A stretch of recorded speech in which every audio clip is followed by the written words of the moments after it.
couple of years ago, a little game called Palworld broke the internet. You remember it, Pokemon with guns. Shattered Steam records, made a gazillion dollars, and actually triggered a massive, earth-shattering lawsuit from the big N themselves, Nintendo. We all watched that and thought, wow, nobody is ever going to try that again. Well, we were wrong. So wrong. Someone out there looked at Palworld and said, hold my legally ambitious, uncopyrighted beer, enter Pickmon, a game that doesn't just copy Pokemon, it doesn't just copy Palworld, it actively steals from The Legend of Zelda, Final Fantasy XIV, Overwatch, and straight up steals fan art from Twitter. It is the Super Smash Brothers of plagiarism. Today we're going to dive deep into the most unhinged, shameless, and hilariously doomed video game trailer to ever grace the Steam storefront. Cyler here, back with another dive into the wonderful, weird, and highly litigious world of modern gaming news. Now, before we get into this absolute legal train wreck that is Pickmon, a quick life and channel update. First off, thank you guys so much for the support on the last video. The channel's been growing insanely fast, and it's all thanks to you guys. On a personal note, I've been trying to apply some new marketing strategies to my own life lately, mostly trying to market myself to my dog so he actually listens to me. It's not working. The conversion rate on SIT is currently at an abysmal 12%.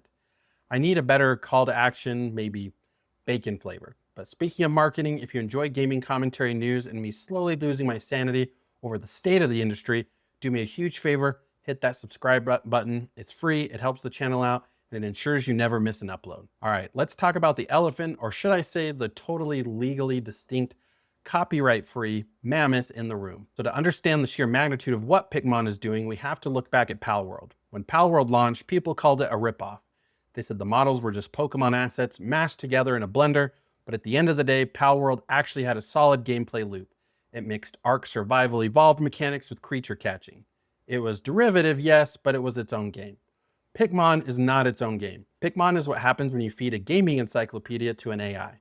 Tell it to ignore all international copyright laws, and then hit export to Steam. Let's start with the basics. The game is developed by a studio called Pocket Game. Wait, doesn't that sound familiar? All right, Palworld was developed by Pocket Pair. They didn't have the energy to steal a different noun, they just swapped pair for game. That is some, can I copy your homework?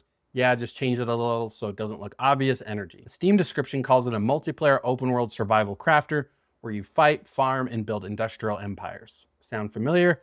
It is basically word for word the exact same pitch as Palworld, but words are just words. Let's look at the actual video footage. The trailer opens up and, wait a minute, who is that? Is that the hero of time? No, ladies and gentlemen, that is Great Value Link, Dollar Store Zelda. This dude is wearing the exact same outfit from Breath of the Wild, standing on a cliff that looks exactly like the Great Plateau. He jumps off, deploys a paraglider, and as he flies through the air, we hear some suspiciously familiar, gentle piano music. I cannot make this up, they literally put Link in the game, but it gets better or worse depending on if you are a lawyer for Nintendo.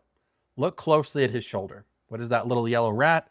That is Pikachu, but not just any Pikachu. That is a Pikachu that went through an emo phase, dyed its eyebrows black, maybe glued some extra fur to its ears to throw the feds off its scent.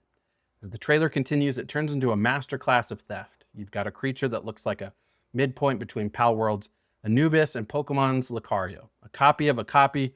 We have achieved the plagiarism singularity, people. Then there's a creature that is literally just Ceruledge. There's a totally not Charizard, but the absolute wildest part about the monster designs, the developers didn't just steal from official games. Oh no, they went to the absolute trenches. Twitter user and fan artist Elpsy logged on to find that their personal fan design for a Mega Meganium was the star of Pickmon's key art. They didn't tweak it, they didn't recolor it, they copy-pasted a fan's hard work directly into their commercial Steam game. That is a whole new level of grime right there. Stealing from a massive corporation is one thing, still illegal, but whatever. Stealing from an independent artist on Twitter, that's just trashy. Now, you might be asking yourself, Cyler, how are they not terrified of Nintendo? Well, friends, the developers at Pocket Game are playing 4D chess, or at least they think they are. If you've been following the gaming news, which you do because you're subscribed to this channel, you know that Nintendo's lawsuit against Palworld heavily centers around a patent for throwing a spherical object to catch a monster. So what does Pickmon do? You don't throw balls, ladies and gentlemen. You throw cards. Checkmate, Nintendo. You can't touch them. They throw rectangles, not spheres. The legal team is flawless. I'm joking, of course. Nintendo's lawyers are probably sharpening their katanas as we speak, but it gets so much crazier. Because why stop at angering the biggest, most litigious gaming company on earth when you can also anger Blizzard?